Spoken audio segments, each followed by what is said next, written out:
اعوذ باللہ من الشیطان الرجیم بسم اللہ الرحمن الرحیم واذکر فی الکتاب ابراہیم انہ کان صدیقا نبیا اذ قال لأبیہ یا ابت لم تعبد ما لا يسمع ولا يبصر ولا یغنی عنک شیئا۔ یہ سورہ مریم کی دو آیات ہیں۔ ابراہیم علیہ السلام کے حوالے سے بات کی گئی ہے، کیونکہ یہ وہ شخصیت ہیں جن کو تمام اس دور کے جو گروہ تھے، یہود ہوں، نصارہ ہوں، مشرکین مکہ ہوں، ان کو اپنا بڑا سمجھتے تھے کہ ہمارے آباء و اجداد میں سے ہیں، اور دعویٰ بھی کرتے تھے کہ ہم انہی کے دین کے اوپر ہیں۔ اللہ تعالیٰ نے ابراہیم علیہ السلام کے واقعات بیان کیے کہ دیکھو، خود فیصلہ کرو تمہارا ابراہیم علیہ السلام سے کیا تعلق ہے۔ یہ وہ ابراہیم علیہ السلام ہیں جن کے بارے میں کہا گیا کہ ابراہیم نوح علیہ السلام کے طریقے کے اوپر چلنے والے تھے، اور نبی علیہ السلام نے جب وہ صلاۃ اور سلام سکھایا تو کہا، کس طرح کہا کرو، اللہم صلی علی محمد وعلی آل محمد کما صلیت علی ابراہیم وعلی آل ابراہیم انک حمید مجید، اللہم بارک علی محمد وعلی آل محمد کما بارکت علی ابراہیم وعلی آل ابراہیم انک حمید مجید۔ یعنی نبی علیہ السلام کے اوپر اس طرح اے اللہ رحمتیں اور برکتیں نازل فرما جس طرح ابراہیم علیہ السلام کے اوپر اور ان کے آل کے اوپر، یعنی ان کے ماننے والوں کے اوپر تو نے رحمتیں اور برکتیں نازل فرمائیں، اس طرح آخری نبی محمد صلی اللہ علیہ وآلہ وسلم اور ان کے ماننے والوں کے اوپر رحمتیں اور برکتیں نازل فرما۔ اس سے آپ اندازہ لگائیے کہ ابراہیم علیہ السلام کے اوپر کتنی رحمتیں اور برکتیں نازل فرمائی اللہ تعالیٰ نے۔ اور جتنے واقعات بیان کیے ابراہیم علیہ السلام کے، وہ ایک سے ایک عجیب امتحان ہے، اور ابراہیم علیہ السلام نے ہر پیپر میں گویا 100 میں سے 100 نمبر حاصل کیے۔ اور فرمایا جب ابراہیم کو ہم نے کہا کہ اسلم، فرما بردار ہو جا، تو فوراً بول پڑے، میں رب العالمین کا فرما بردار ہوں۔ اس طرح انہوں نے وفا کا حق ادا کر دیا۔ ان کا واقعہ ہے، ان کے بارے میں کہا گیا کہ اس کتاب میں یعنی قرآن میں وذکر فی الکتاب ابراہیم، ابراہیم کا واقعہ بیان کرو، ابراہیم کا قصہ ذرا ان کو سناؤ۔ مشرکین مکہ تم بات ماننے کے لیے تیار نہیں ہو، لیکن ہمارے ابراہیم وہی ایمان عقیدہ رکھتے تھے جو آج ہمارے آخری نبی محمد صلی اللہ علیہ وسلم آپ کے سامنے پیش کر رہے ہیں۔ اور اے مشرکین مکہ، تم بالکل وہی عقیدہ رکھتے ہو جو ابراہیم علیہ السلام کے مخالفین رکھتے تھے۔ اور ابھی آپ کے سامنے جب ان کا عقیدہ آئے گا ابراہیم علیہ السلام کا، تو آپ محسوس کریں گے کہ اس آخری امت کا عقیدہ بھی ایمان کا دعویٰ کرنے کے باوجود، کلمہ پڑھنے کے باوجود، اس کتاب کو ماننے کے باوجود مشرکین مکہ سے ملتا ہے اور ابراہیم علیہ السلام کے مخالفین سے ملتا ہے۔ ان مسلمانوں کے اوپر جو اللہ کے عذاب کے کوڑے برس رہے ہیں، وہ اسی وجہ سے ہے کہ ان کے عقیدے کے اندر خرابی ہے، ان کے ایمان کے اندر خرابی ہے۔ اور یہ ستم ڈایا ہے ان کے علماء نے، ان کے مشائخ نے، ان کے مولویوں نے۔ کوئی بڑے لیول کا عالم دین نہیں ہے جو ان کے عقیدے کی اصلاح کی طرف کچھ توجہ دے یا اس کو وہ بنیاد بنائے اور زور دے کہ پہلے عقیدہ ہے، ایمان ہے، پہلے ابراہیم علیہ السلام کا ایمان اپناؤ، پہلے محمد صلی اللہ علیہ وسلم کا ایمان اپناؤ، اور پھر باقی ساری باتیں اس کے بعد میں۔ جب تک ایمان عقیدے کے اندر اصلاح نہیں ہوگی، کوئی اصلاح کسی امت کے اندر پوری دنیا میں اصلاح ممکن نہیں، کیونکہ اللہ کی یہ سنت رہی ہے۔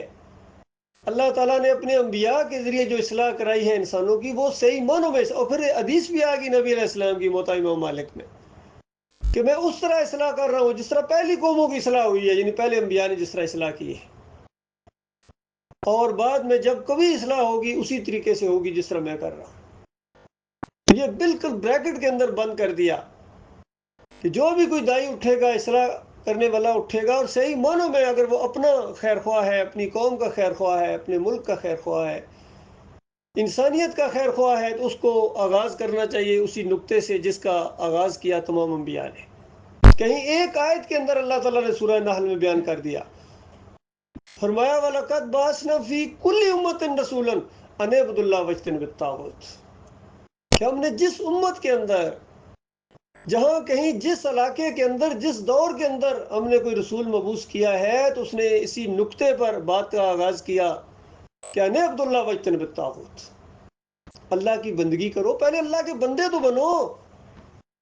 تمہیں خدائی کا شوق مچل رہا ہے، تم داتائی اور دستگیری کبھی خود اس چادر کو اوڑھتے ہو، کبھی اپنے بڑوں کے اوپر اڑاتے ہو، تم اللہ کے بندے کیسے ہو سکتے ہو؟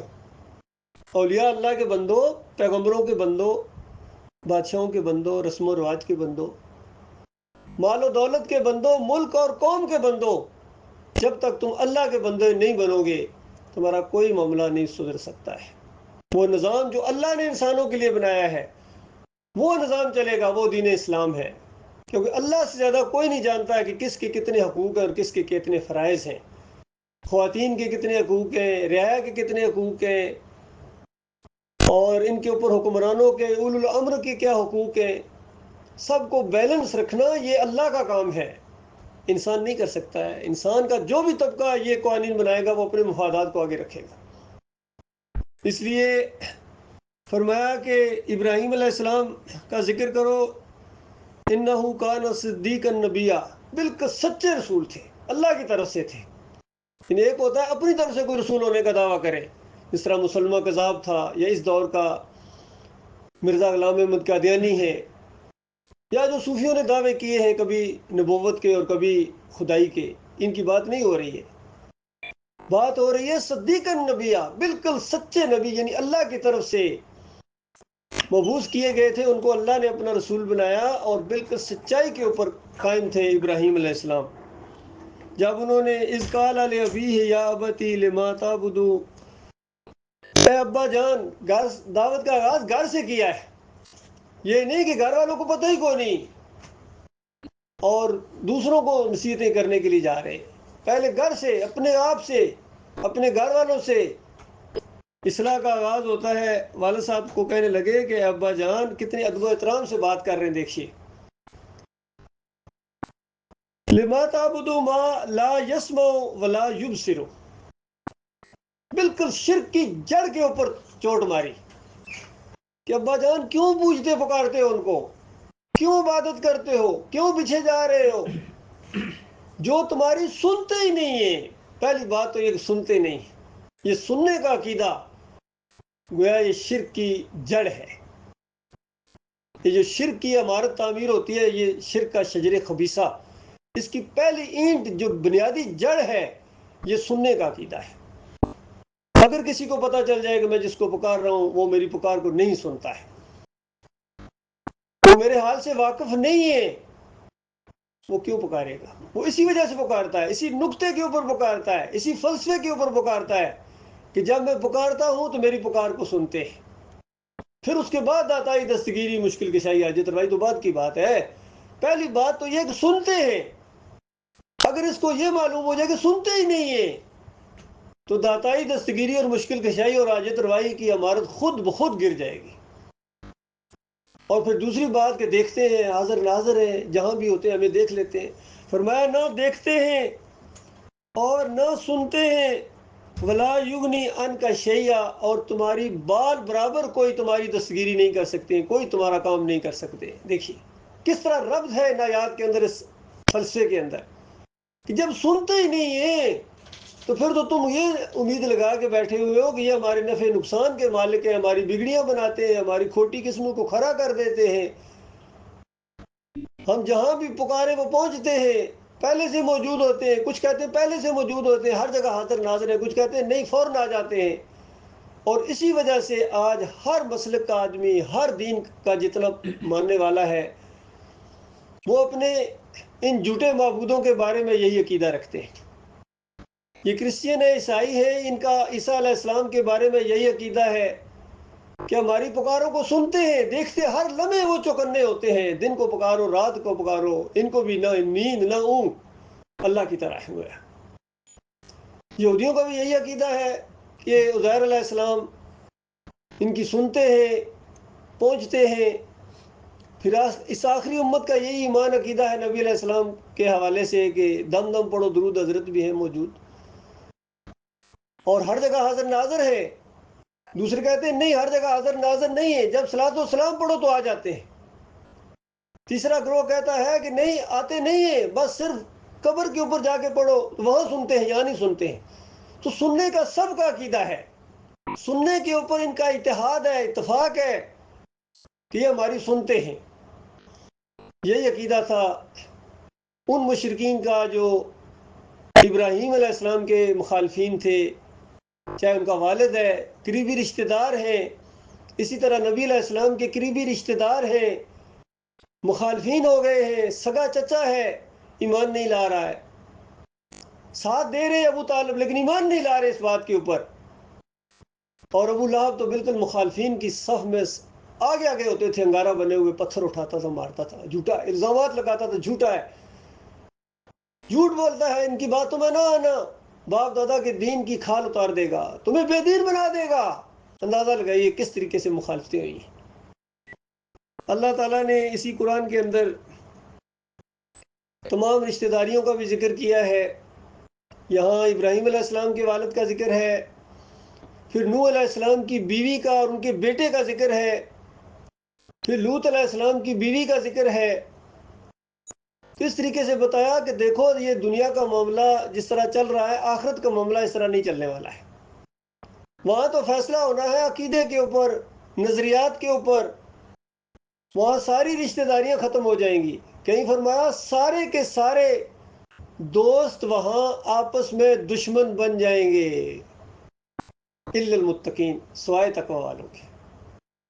ایمان کے اوپر جو دنیا میں آپس میں رہے ہیں، ایمان بنیاد بنا ہے ان کی دوستی کا، تو ان کی دوستیاں قائم رہیں گی، ان کی رشتہ داریاں قائم رہیں گی، اور باقی سارے ایک دوسرے کے دشمن بن جائیں گے۔ یہ نہیں کہا کہ دوستیاں ختم ہو جائیں گی، دیکھیے اللہ کا انداز دیکھیے، ایک دوسرے کے دشمن بن جائیں گے، وہاں جگری دوست ایک دوسرے کے ساتھ پیار و محبت کی پینگیں بڑھانے والے وہاں ایک دوسرے کے دشمن ہوں گے، کھانے کو دوڑیں گے گویا، کیونکہ الزامات دھریں گے ایک دوسرے کے اوپر کہ تیری وجہ سے میں یہ معاملہ، میں تیرے چکروں میں پڑا رہا ہوں، تیری دوستی کی وجہ سے میں نے ادھر توجہ نہیں دی ایمان کی طرف، تیری وجہ سے میں نے ایمان خالص کی دعوت کو نہیں مانا تھا، اور تو بھی کہتا تھا کہ نہیں یہ دیندار نہیں ہے، ان کے اندر یہ خرابی ہے، الزامات لگاتے تھے، عیب نکالتے تھے، تم ان کی باتوں میں آ گئے، تو سارے ایک دوسرے کے دشمن ہو جائیں گے۔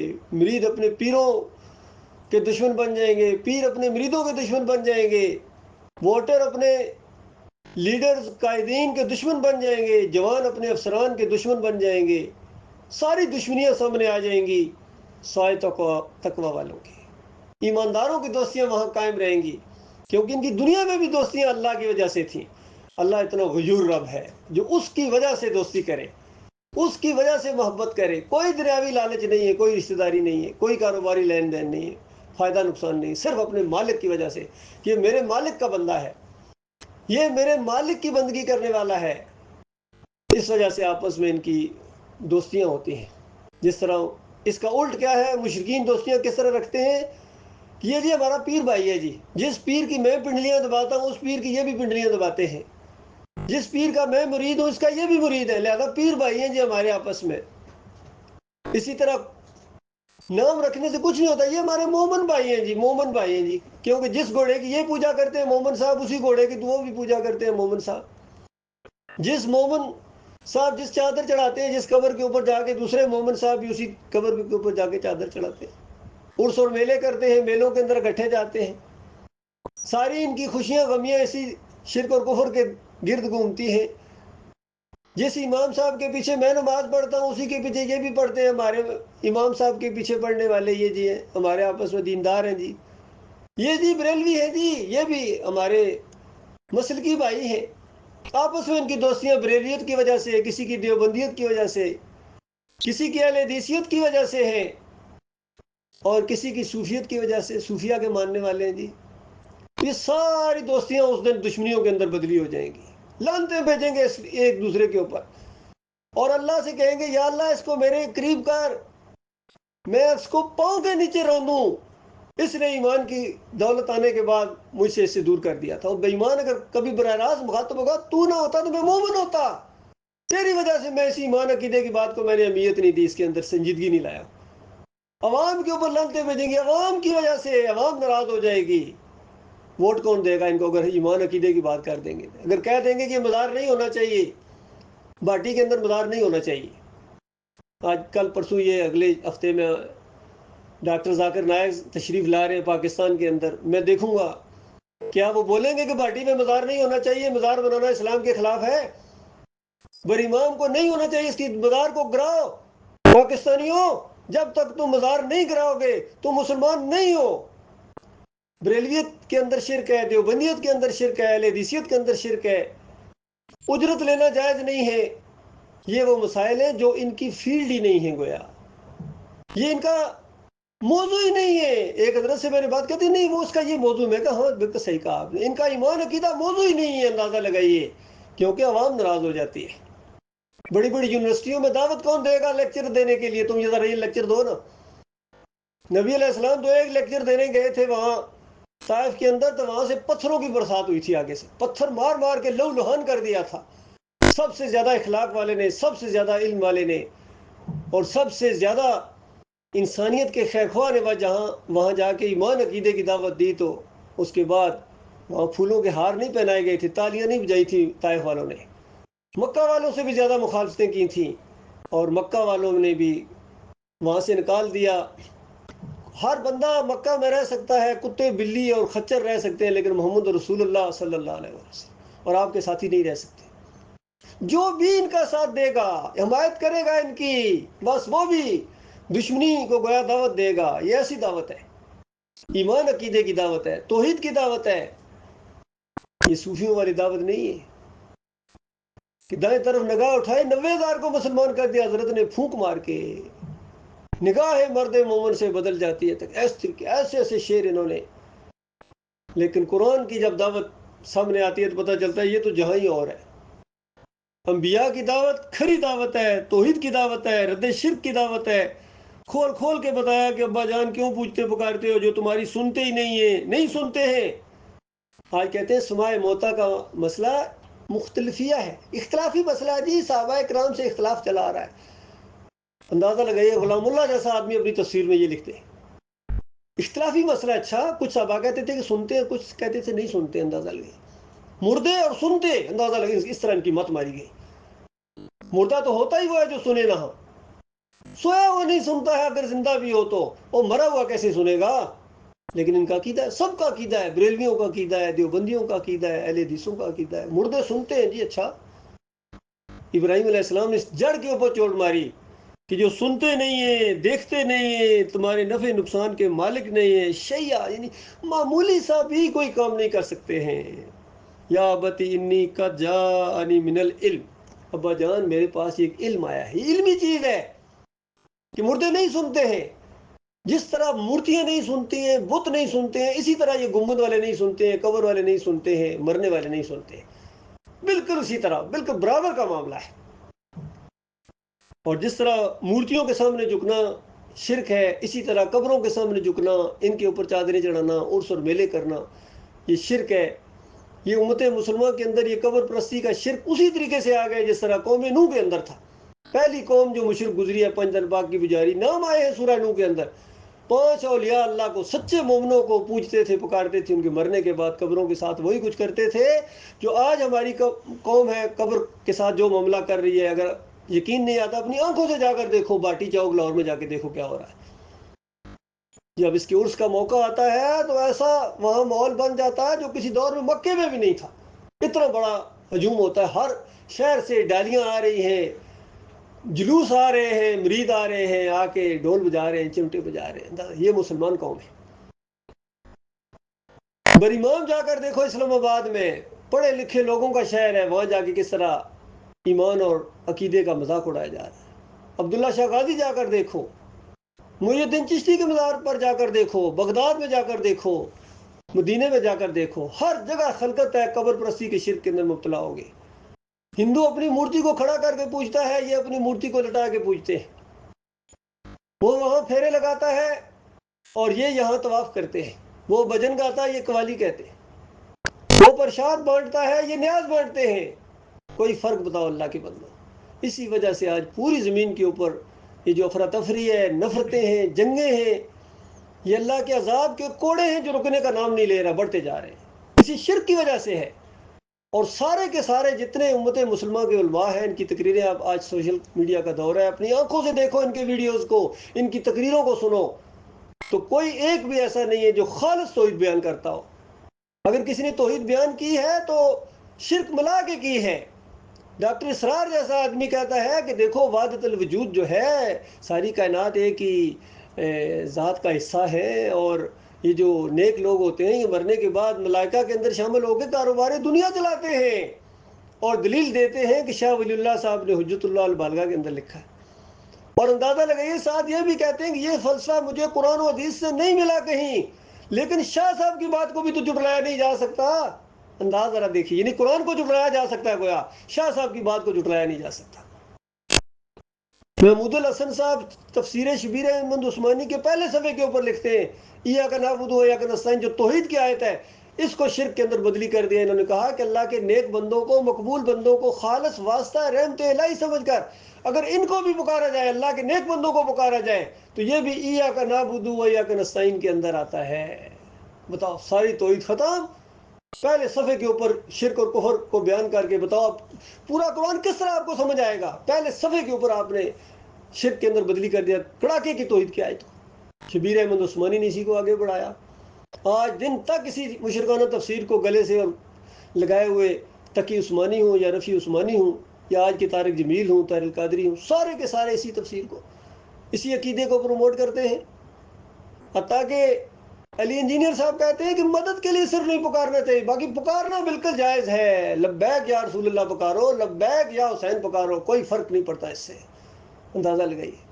اور یہ تو یہاں تک کہتے ہیں کہ جنت میں ہمیں اللہ تعالیٰ چھوٹے چھوٹے اللہ بنا دے گا، منی گاڈ بنا دے گا، اور دلیل دیتے ہیں کہ دیکھو ہمیشہ اللہ رہے گا، ہم بھی جنت میں ہمیشہ رہیں گے، اور اللہ تعالیٰ جو چاہتا ہو جاتا، ہم بھی جنت میں جو چاہیں گے تو ہو جایا کرے گا۔ تو گویا چھوٹے سے اللہ بن گئے، اور جنت میں پہنچو گے تو پھر تم جو کہنا ہوگا نا، ایسے مشرکوں کے اوپر اللہ نے جنت کو حرام قرار دے دیا ہے۔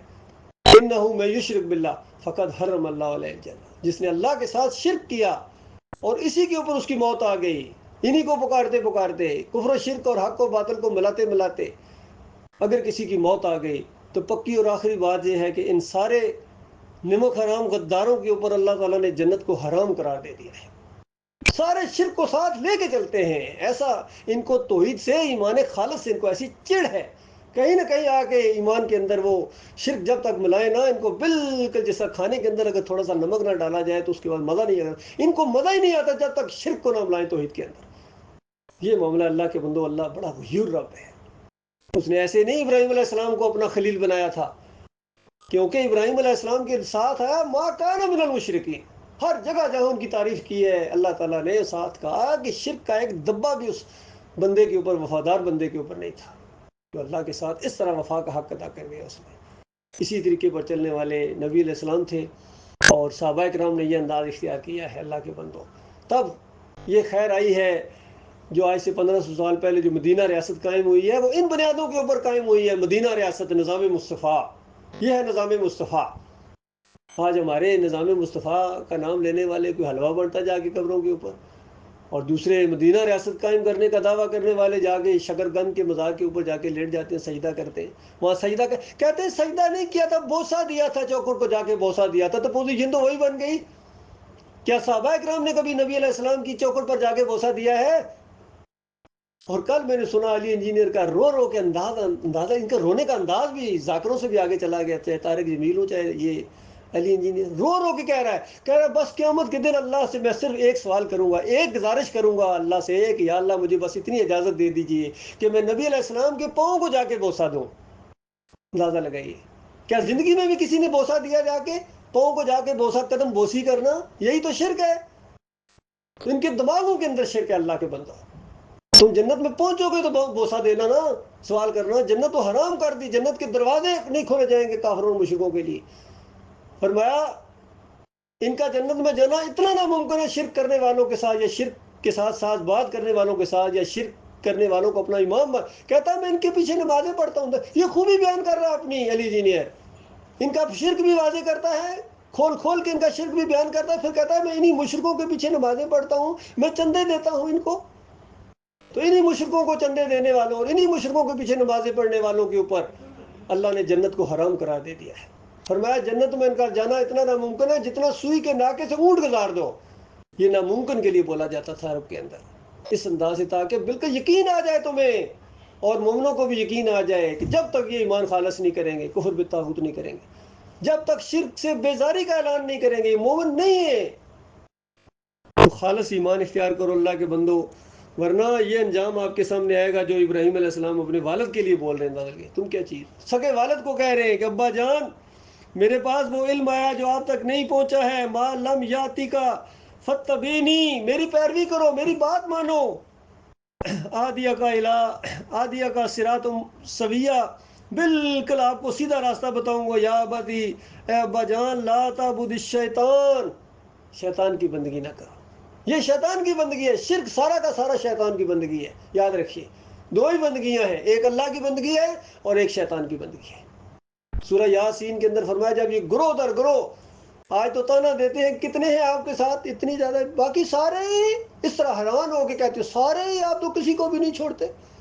جب بڑے بڑے گروہ جہنم کی آگ کی طرف جا رہے ہوں گے، اللہ تعالیٰ ان سے پوچھے گا آدم کے بچوں، اور کیا میں نے منع نہیں کیا تھا کہ شیطان کی بندگی نہ کرنا، اور یہ کہ صرف میری بندگی کرنا، یہ صراط مستقیم ہے۔ اور دماغ نہیں کام کرتا تھا، عقل نہیں تھی تمہاری، ایمان عقیدے کے حوالے سے جب تک عقل استعمال نہیں کرو گے، اتنے بڑے بڑے شرک ان کے سامنے، خدائی کتابیں بھی ان کے سامنے، آپ کے سامنے آتے ہیں، پھر بھی کانوں کے اوپر جو نہیں رینگتی ہے۔ اللہ کا کوئی وقار نہیں، اللہ کی کوئی عزت نہیں، جس کا کھاتے ہیں صبح سے لے کر رات تک اسی کا کھاتے رہتے ہیں، اسی کے ہواؤں میں سانس لیتے ہیں، لیکن اس کی بات کا کوئی وقار نہیں۔ اس کے جو دشمن گزرے ان کو اہمیت دیتے ہیں، ان کے لیے ہمدردیاں ہیں، لیکن مالک کے دین کے لیے کوئی ان کو ہمدردی نہیں ہے۔